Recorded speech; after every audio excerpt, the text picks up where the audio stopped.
सुबह सुबह नाश्ता रेडी करना भी एक बहुत बड़ा काम होता है।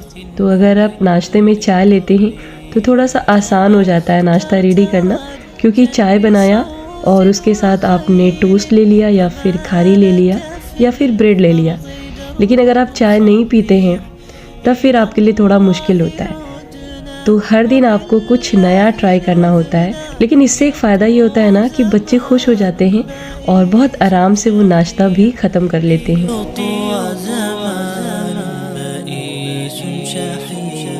तो फिलहाल नाश्ता हमारा डन हुआ और थोड़ी देर के बाद मैं दोबारा किचन में वापस आ गई, क्योंकि आज मुझे बनाना था मटन पालक और ये मैं पहली बार ट्राई करने जा रही हूँ और मुझे यकीन है कि बहुत अच्छा बनेगा इंशाल्लाह, क्योंकि जिस भी ग्रेवी में आप पालक को डालते हैं ना वो ग्रेवी बहुत ही ज़्यादा अच्छा आता है और वो डिश बहुत अच्छा तैयार होता है। तो वैसे अक्सर मैं पालक का कुछ ना कुछ ट्राई करती हूँ, क्योंकि पालक एक ऐसी सब्ज़ी है ना जो नॉर्मल कोई नहीं खाता है, बहुत कम लोग पसंद करते हैं।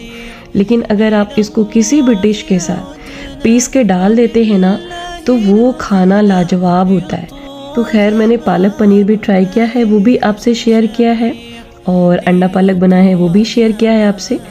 तो मैंने चिकन के साथ भी बनाया है, वो कभी नहीं शेयर किया आपसे, इंशाल्लाह शेयर करूँगी आगे।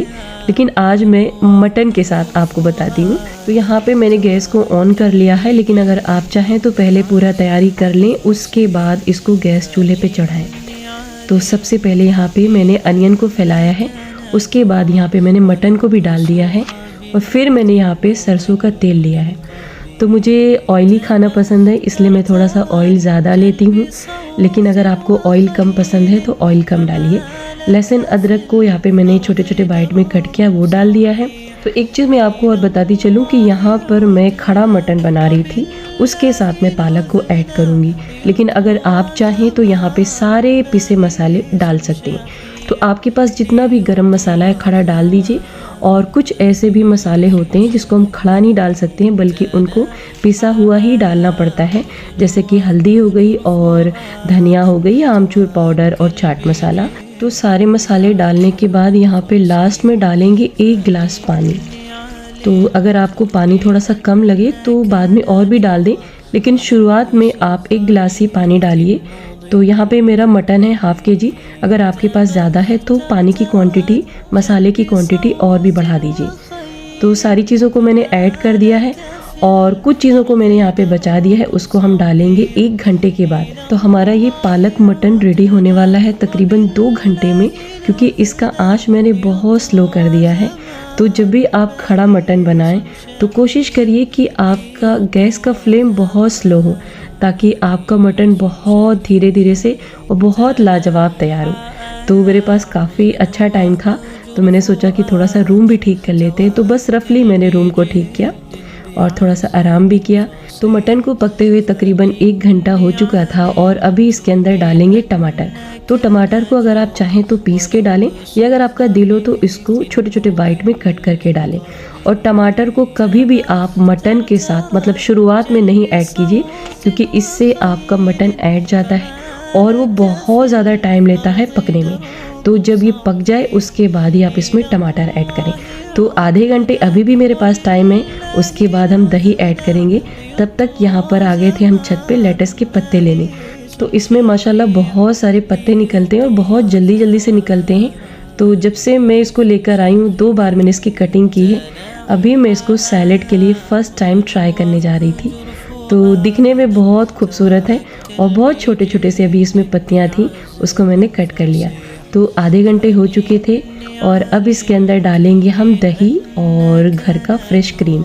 तो जैसे मटन के पक जाने के बाद आप टमाटर ऐड करते हैं, तो ठीक उसी तरीके से दही भी आपको काफ़ी देर के बाद ऐड करना चाहिए, क्योंकि दही से भी मटन ऐड जाता है और अच्छे से नहीं पक पाता है। तो फिलहाल जब भी दही डालिए तो कोशिश करिए कि उसको फेंट के डालें। अगर आपने डायरेक्ट डाल दिया है तो उसको धीरे धीरे चमचे से चलाइए ताकि वो अच्छी तरीके से मिक्स हो जाए। तो दही आप तभी डालिएगा जब आपका टमाटर गल जाए, क्योंकि अगर आप दही डाल देंगे ना तो टमाटर भी अच्छी तरीके से नहीं पक पाएगा और उसका पेस्ट नहीं बन पाएगा मटन के अंदर।